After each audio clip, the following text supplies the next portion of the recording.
In a nice and neat two-story home in a quaint cul-de-sac, a woman sits at the top of the stairs. She hears footsteps and yelling below her in Cantonese. Then suddenly, a series of gunshots, followed by silence. Welcome back to Legends May Live. A quick note before we get started.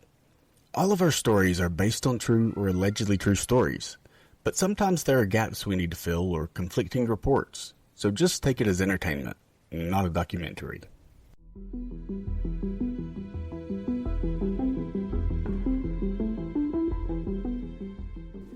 On November 8th, 2010, in Markham, Ontario, at 9:35 p.m., a panicked woman calls the police. When dispatch answers, the other line is filled with heavy crying and gasping. They try to calm the woman down, but she's hysterical. Between sobs, she's just repeating, "They shot my parents, and I don't know what's happening." The dispatcher tells her to try to breathe and tries to keep things calm, but the voice on the other end is frantic. Eventually, she's able to get out that she's tied up, and that she's heard her parents being shot, and that they forced their way in, then disappeared into the dark. First on the scene was York Regional Police. As they arrive, they cautiously make their way to the still open front door. As they approach the house, it's totally silent. But when they step inside, right away they see a woman lying on the floor at the foot of the stairs, and very quickly police were able to determine that she was dead. She had been shot 3 times in the head and upper back. They looked up at the top of the stairs, and there was 24-year-old Jennifer Pan, the woman who had called for help. She was tied to the stair railing just feet above where her mother Bick lay dead. Police approached only to see her father Hue lying on the floor to her right, just outside of the master bedroom. He had been shot in the face. He was alive, but barely holding on. Jennifer's shaking and crying, possibly in shock. She's tied to the railing, but otherwise unharmed. As police secured the scene, and Hue was taken to the hospital, they free Jennifer and make sure she's okay before questioning her. She tells officers that 3 black men wearing dark clothing and carrying guns barged in through the front door. Right away they started shouting, "Where's the money?" Her father said he didn't know what they were talking about, and they pointed the gun at him and said, "You lied to us." Jennifer begged them not to hurt her parents, but 2 of the men grabbed Hue and Bick and forced them into the basement, while one man stayed back and tied Jennifer to the stairs with shoelaces. From the basement, she could hear crying and pleading, along with more of the "where's my money" and the accusations of lying. This went on for several minutes until there were several loud bangs and then silence. Then, just seconds later, she sees the men run out of the front door. That's when she realizes, in all the chaos, they never took her phone. So she wriggled around, and her hands were tied, but it was pretty loose, so she was able to pull her phone out and call 911. As officers listen to the story, they try to be sympathetic, but they're suspicious right away. It's pretty obvious something's off here, but they don't press it just yet. As they wrap up the scene, they leave with a lot of questions. Why would the daughter be left alive? Why was nothing valuable taken? And if they were shot in the basement, how did the parents get to the first and second floors of the home? They don't know what happened, but they're certain that Jennifer knew more than she was letting on. Investigators start digging into Jennifer's life. They access phone records and find frequent contact with someone named Daniel Wong. Jennifer had been dating Daniel in secret until her parents found out and forced them to break up. It was possible that Daniel was the killer and Jennifer was protecting him. Police brought Jennifer back for questioning, and she comes into the station and detectives lead her back to a cold beige interrogation room. They both sit down, and the detectives kind of just gives this comforting demeanor, and he asks if it's possible that something else was going on that night, maybe something that she's been afraid to tell. And he assures her that they are there to help her, but they just need the truth in order to do that. So Jennifer shifted in her chair, and she looked like she was about to say something, but stopped herself. and she and the detective just sat in silence for a few seconds and then minutes before Jennifer finally spoke. And when she did, she said, "I just wanted it to stop. I was under so much stress I couldn't breathe in that house. I told Daniel I wished my dad would just leave me alone. I never meant for anything to happen." The detective let her continue, never interrupting, and then she said something that detectives had been waiting for. She told the detective, "I said things I didn't mean. I just wanted to be free. I didn't think they would really do it." They being Daniel and his friends. Then the impossible happened. Just 3 days after the shooting, the only surviving witness woke up. He couldn't speak much, but what he said shattered everything. "I saw Jennifer. She was talking to them, calm, like she knew them." And just like that, Jennifer was no longer a victim. Her dad had implicated her. To understand what happened that night, you have to understand the people inside that house. The Pans weren't just any family. They were this picture of discipline and hard work, and expectation.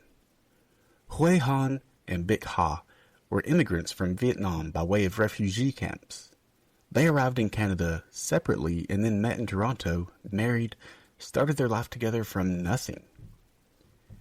He worked as a tool and die maker at Magna International. It was a big auto parts manufacturer, and she assembled car parts. He worked long hours, took no shortcuts, and made no excuses. The two of them saved every dollar, and eventually they were able to buy the 3-bedroom, double garage house with the well-manicured lawn on Helen Avenue. It was a home built on sacrifice, and they poured every ounce of that sacrifice into their children, especially their daughter Jennifer. From the outside, Jennifer was the dream. When she was just 4, she started piano lessons. By kindergarten, she was already reading ahead of her peers. In elementary school, she was collecting perfect attendance awards, and by 10, she was skating competitively with hopes of the Olympics. Her parents didn't just want success, they expected it. There was no room for dating or sleepovers. Parties were just a distraction, and when prom came around, well, that was just silly. There were more important things for her to be spending her time on. For Jennifer, as far as her parents were concerned, it was just grades, practice, performance, and excellence. And she delivered. Or so it seemed. She was an honor roll student. She took on leadership roles. She had gotten a scholarship to Ryerson University. She was studying pharmacology and living at a dorm during the week, coming home on weekends. She was their pride. Their proof that every struggle that they had been through was worth it. But all of that was just an illusion. Jennifer never actually graduated high school.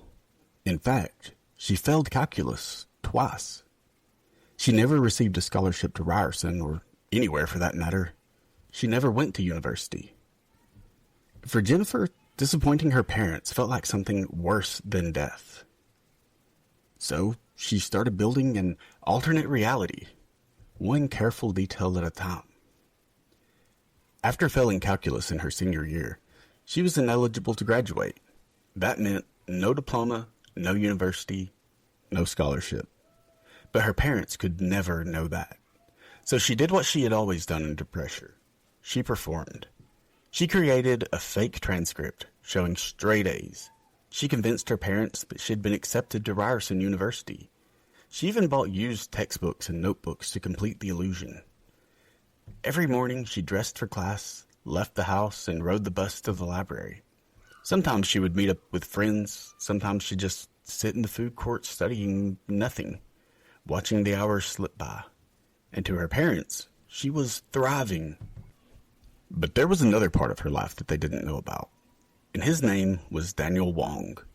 They had met in high school, and he was this charming, laid-back guy. He was the opposite of the rigid world she came from. He smoked weed, he didn't care about grades, and he gave Jennifer something that she never had before: escape. And by the time she was supposed to be in university, they were together constantly, but in secret. Her parents' biggest rule was no dating, and they meant it. So Jennifer pretended she was living on campus. She pretended she was in classes all week, while in reality, she was living with Daniel and his family off and on for over a year, until it all began to fall apart. One day, her father saw something he wasn't supposed to. A call from Daniel and a text that she forgot to delete, and that was all it took. The mask cracked when he confronted her. He started asking questions about school, her apartment, her graduation, and one by one the lies collapsed. Jennifer confessed, not all of it, but enough to devastate them. There was no degree, there was no job or campus housing, just stories and shame. Her parents were furious. They took her phone, they started tracking her calls. They monitored her internet activity. They told her she was forbidden from seeing Daniel ever again, and they meant it. Jennifer was now 24 years old, and she was living under house arrest in her own childhood bedroom. The walls were closing in, and the girl who had lived a lie for years was now trapped in the collapse of the fake life she had built. After her confession, her parents' grip continued to tighten more and more. They had to know where she was at all times.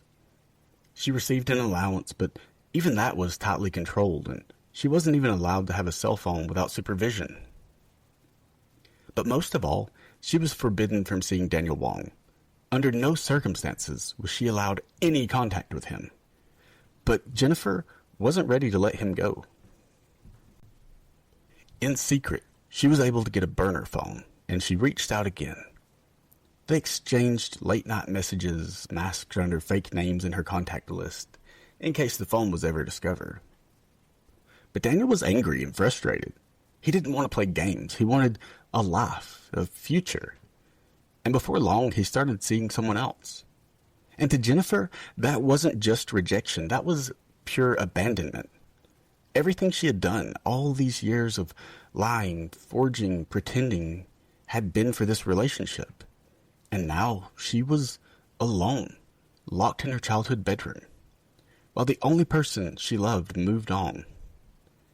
She didn't just feel trapped, she felt erased.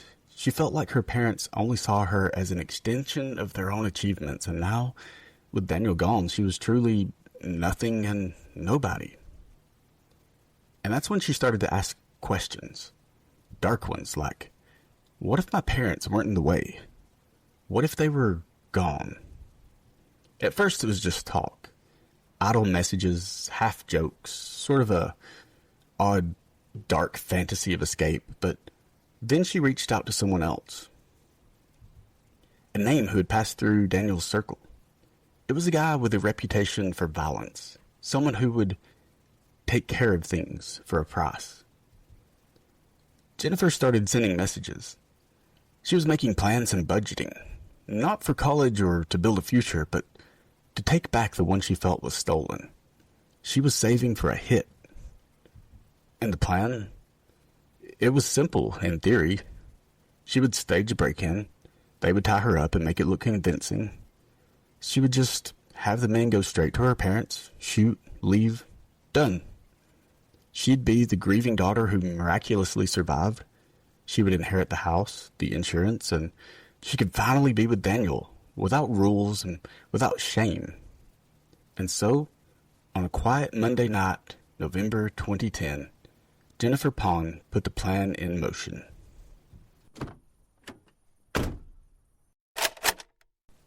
Jennifer Pan is sitting on the couch, texting with quiet intensity.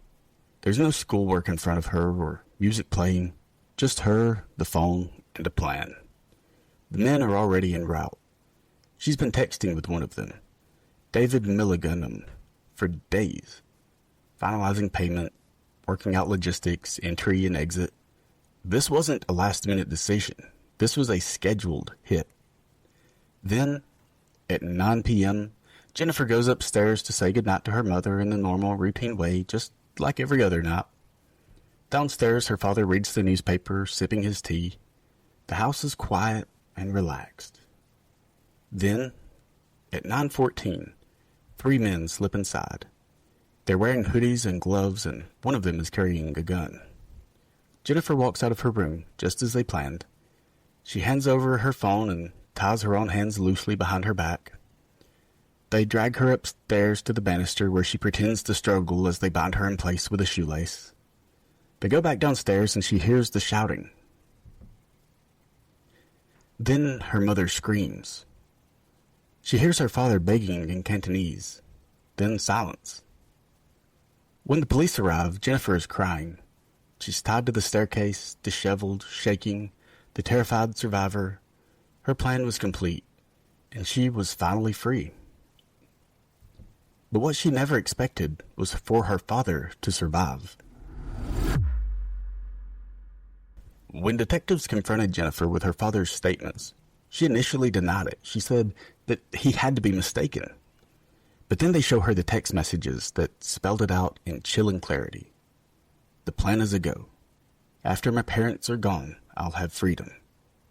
Make it look like a robbery. And they even show her where she negotiated payment of $10,000. And when she sees all of that and realizes that she couldn't possibly lie her way out of it, Jennifer breaks down. First in tears, then silence, and finally, a story. Not the truth, not exactly, but her version. She claims she only hired someone to scare her father. She didn't know that they would actually kill anyone. She says it was all just a mistake, but it's too late. In March of 2014, Jennifer Pan stands trial for the murder of her mother and the attempted murder of her father. Alongside her, Daniel Wong, David Milligunum, Linford Crawford, Eric Carty, all accused of playing a role in the killing. The trial lasts 10 months, and Jennifer sits in court quiet, usually composed, sometimes crying, sometimes blank. Her father, Hue Han, takes the stand. His voice breaks as he speaks about his daughter, the girl he raised, the woman who had planned his death. And then the verdict is read: guilty of first-degree murder, attempted murder, and conspiracy to commit murder. Jennifer sentenced to life in prison with no chance of parole for 25 years. Jennifer Han was born into pressure, into discipline, and into expectations. But somewhere along the way, the perfect daughter that she pretended to be became a stranger even to herself. She didn't snap, she didn't act out of rage, she planned, calculated, and built a story. But lies can only stretch so far before they snap back with consequences. What does it take to live a double life? For Jennifer Pan, the answer was everything. And in the end, she lost it all. Questions still remain about the circumstances and how things played out. Like, how did they get to the top of the stairs and bottom of the stairs if they were both shot in the basement? But one thing's for sure. The freedom that Jennifer longed so desperately for was taken not by her parents, but by herself in one horrific act. That's it for today. Thanks for listening to Legends May Live. If you enjoyed today's episode, please remember to like, subscribe, and share it with a friend. Until next time, stay vigilant and keep watch, because you never know what hides in the unseen realities.